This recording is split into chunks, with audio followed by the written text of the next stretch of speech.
Assalamualaikum and good morning. I'm Ahmad Nazmi bin Aziz from BMMA 2/1. Metric number B091810-148.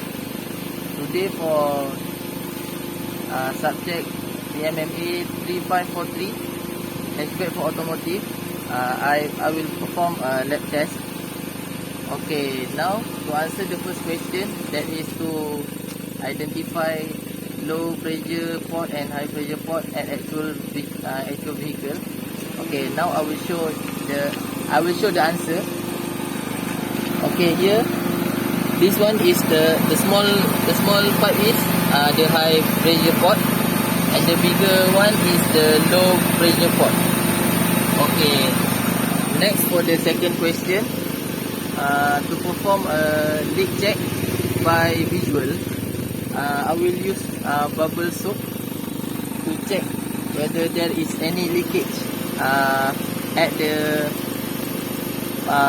piping.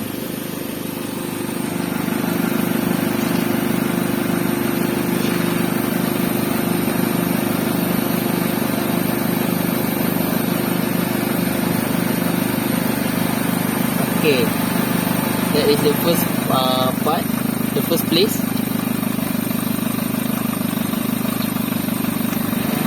Okay, if we didn't see the soap is bubbling, that means there is no leakage at the system. Thank you. That's all from me.